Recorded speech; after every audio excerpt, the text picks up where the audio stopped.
You're not the boss of me. I know. Meet Dylan, also known as Baby D. Dylan is 4 years old. He is full of love, and he's full of possibilities. Like any child his age, he's curious, he's headstrong, and he's without judgment. He has a little bit of attitude, too, like his mama. Dylan has 3 goals in life. He wants to learn how to write his name. He wants to be a Teenage Mutant Ninja Turtle. And he wants to fly to the moon. Any adult would look at those 3 goals and instantly categorize them: possible, impossible, and improbable. Yet to Dylan, they're all achievable. Dylan is the youngest of my 3 sons. Being 12 years younger than his closest sibling, it's safe to say he made quite an impact when he joined our family. And not just for the obvious reasons. Shortly after Dylan was born, my body went into a full-blown autoimmune meltdown. It was 6 weeks, almost to the day, and I woke up one morning and I couldn't walk, and I was in intense pain, and I was scared to death. The following months saw my health go downhill and my meds increase.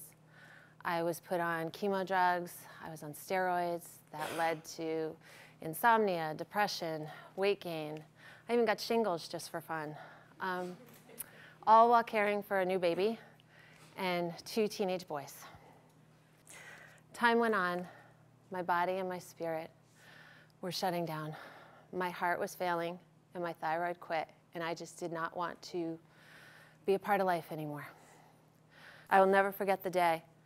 I was sitting on the couch. It's where I spent most of my time. That's what happens when you can't walk.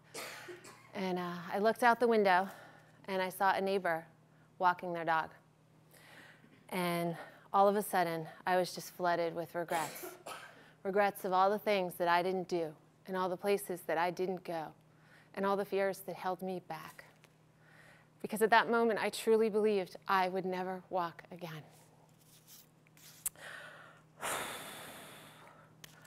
Something inside of me shifted at that moment. There we go. At that moment. And I knew that my view opened up, and I knew that I had to get off the couch. I had to stop letting the fear boss me around. Up until then, I was living a life like most people. Tolerated, not celebrated. It wasn't that bad, is what I said a lot. You know, my life's not that bad. That automatically means it's not that good either. And I had all the stories about why I could or couldn't do things. You know, it's not supposed to be that way. You're not allowed to do that. My rules had rules.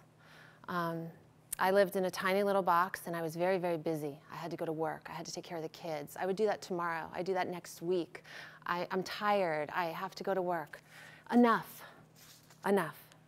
I started questioning the authority of my fears. I started reading and researching. I got a PhD in Google.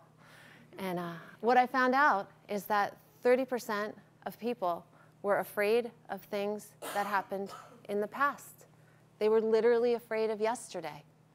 And 60% of people were afraid of something that would never, ever happen. And if you put that in a medical context, 88% of people had a fear about a health condition that they would never get.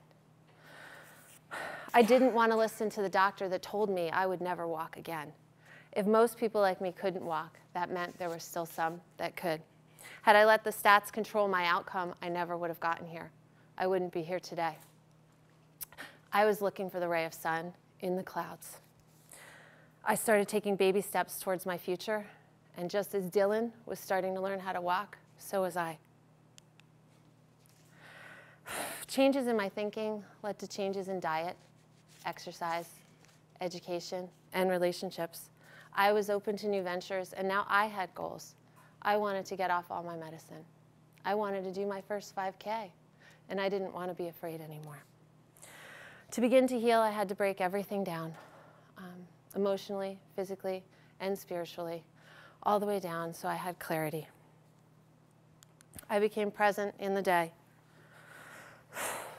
I was filled with gratitude for what I did have. I gave people the benefit of the doubt, and I stopped judging both myself and everybody else. I now love and I live out loud every day. I'm guided by possibilities and I'm led by my intuition instead of what a book or what a stat or what a figure says. I set a new standard and the job description of my life has changed. In spite of the media depicting white picket fences, Norman Rockwell scenes, Pottery Barn kitchens, and picture-perfect families, I believe with every fiber of my being that where we are right now is where we're supposed to be. I know this because I have peace now, and I have Dylan to thank for it. My goals, I crushed them, obviously. I stand before you today, med-free. My first 5K took me 90 minutes. For anyone that doesn't know, it should only take about 25. 2 years later, I hiked the Grand Canyon twice. And I'm not afraid anymore, or I wouldn't be here. I'm not afraid to be vulnerable. I'm not afraid to be authentic. That's why we're here. And I'm just like you. I am perfectly imperfect. I am authentically flawed, predictably unpredictable, and obviously a little gun-shy too. Imagine for a moment that if we all gave fear our notice. What if we all let go of the impossibility of life? They say the average person meets 10,000 people in the course of their life. There's about 100 of us in the room right now. That means we have the ability to impact 1 million people. What if 1 million people pushed the odds? Do you think the stats would change? What if 1 million people made a connection instead of fear? What if we all just loved a little freer? What if we all just laughed a little longer? What if we all made our own goals? What if we were all a little more like Baby D? What if fear wasn't the boss of you? That's it.